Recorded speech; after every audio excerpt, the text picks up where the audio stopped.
Welcome to English Education hub.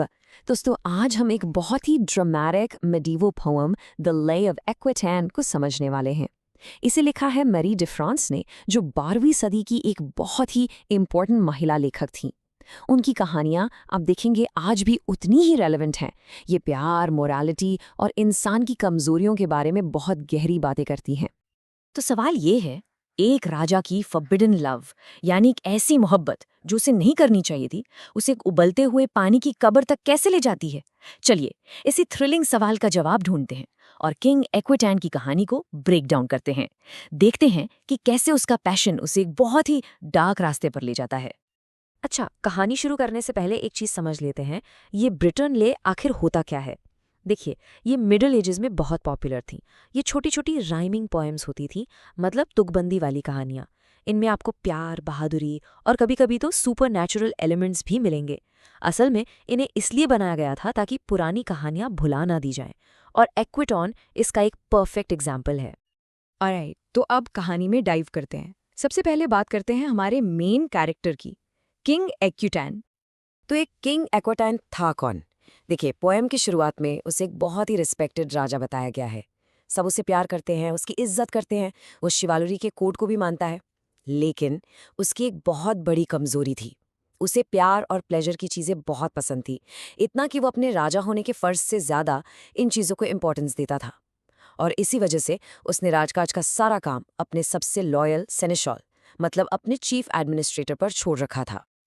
और यहीं से दोस्तों सारी गड़बड़ शुरू होती है। ये जो सेनेशल था ना, उसकी पत्नी बहुत बहुत ज्यादा खूबसूरत थी। इतनी खूबसूरत कि जैसा पोएम में लिखा है, उसकी खूबसूरती ही एक बड़ी मुसीबत का कारण बनने वाली थी। यहाँ पोएट हमें एक हिंट दे रहा है, एक वार्निंग दे रहा है। इसे हम फोरशैडोइंग कहते हैं, जब लेखक पहले ही बता देता है कि आगे कुछ बुरा होने वाला है। तो उस रात जब वो बिस्तर पर लेटा है, उसे नींद नहीं आ रही। वो बस करवटें बदल रहा है। उसे पता है, वो जानता है कि वो जो करने की सोच रहा है वो गलत है, बहुत गलत है। अपने ही लॉयल आदमी को धोखा देना, नहीं नहीं, ये सही नहीं है। लेकिन प्यार का जो जुनून है वो उस पर पूरी तरह से हावी हो चुका है। वो चाहकर भी खुद को रोक नहीं पा रहा। तो सवाल ये उठता है कि जब राजा अपनी फीलिंग्स को कन्फेस करता है तो आगे क्या होता है? चलिए कहानी के अगले हिस्से में चलते हैं, जो है द लेडीज कनिंग बार्गेन। अब ये हिस्सा बहुत इंटरेस्टिंग है। जब राजा उसे अपने प्यार के बारे में बताता है तो वो महिला सीधी सीधी हाँ नहीं कहती। वो बहुत क्लेवर है। वो कहती है, आप राजा हैं और मैं एक आम औरत, आप मुझे छोड़ देंगे। उसे डर है कि राजा उसका इस्तेमाल करके उसे अकेला छोड़ देगा। वो ये भी कहती है कि हमारा प्यार बराबर का नहीं होगा। इसके जवाब में एक्विटैन क्या कहता है? वो कहता है, प्यार में मैं तुम्हारा सेवक हूँ और तुम मेरी रानी। वो कोर्टली लव की बातें करता है, जहाँ प्रेमी अपनी प्रेमिका का गुलाम होता है। वो कहता है, हिसाब किताब तो व्यापारी करते हैं, प्रेमी नहीं। वो वादा करता है कि वो हमेशा उसका वफादार रहेगा। और आखिर में वो मान जाती है। वो एक दूसरे को अंगूठियां पहनाते हैं और हमेशा साथ रहने की कस्में खाते हैं। लेकिन पोएट यहाँ फिर से एक वार्निंग देता है।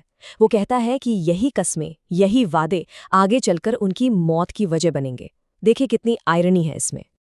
तो अब उनका ये सीक्रेट अफेयर कई सालों तक चलता है। सब ठीक चल रहा होता है, लेकिन फिर एक नया प्रेशर आता है।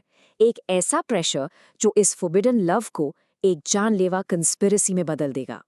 तो प्रॉब्लम क्या थी? प्रॉब्लम ये थी कि राजा के दरबारी, उसके कॉर्टियर्स उस पर दबाव डाल रहे थे कि वो शादी करे और राज्य को एक वारिस, एक हेयर दे। अब जाहिर सी बात है, ये उनके सीक्रेट रिलेशनशिप के लिए एक बहुत बड़ा खतरा था। जब सेनेशल की पत्नी ने ये बातें सुनी तो वो बहुत डर गई। उसे लगा कि अगर राजा किसी और से शादी कर लेगा तो उसे तो छोड़ दिया जाएगा, उसे भेज दिया जाएगा। और ये ही डर दोस्तों उस भयानक प्लान की वजह बनता है जो वो आगे बनाने वाली है। तो अपनी प्रेमिका को शांत करने के लिए एक्विटैन कहता है, चिंता मत करो, अगर तुम्हारा पति मर गया तो मैं तुमसे तुरंत शादी कर लूंगा और तुम मेरी रानी बनोगी। और बस यही वो पल था। इसी एक लाइन ने उसके दिमाग में एक खतरनाक आइडिया डाल दिया, एक सीड बो दिया। उसे समझ आ गया कि उसकी रानी बनने के रास्ते में सिर्फ एक ही इंसान है, उसका अपना पति। और फिर वो दोनों मिलकर एक कोल्ड ब्लडेड प्लान बनाते हैं। प्लान क्या था? देखिए, राजा शिकार के लिए महल आएगा। शिकार के बाद वो नहाने के लिए कहेगा। बेडरूम में 2 टब तैयार किए जाएंगे। एक टब में खौलता हुआ गर्म पानी होगा और फिर सेनेशल को धोखे से उस गर्म पानी वाले टब की तरफ भेज दिया जाएगा। प्लान ये था कि एक एक्सीडेंट लगे और राजा वो भी इस प्लान में शामिल हो जाता है। कई महीने बीत जाते हैं और फिर वो दिन आता है जब वो अपने इस प्लान को अंजाम देने वाले होते हैं। लेकिन जैसा कि ऐसी कहानियों में हमेशा होता है, चीजें प्लान के हिसाब से नहीं होती।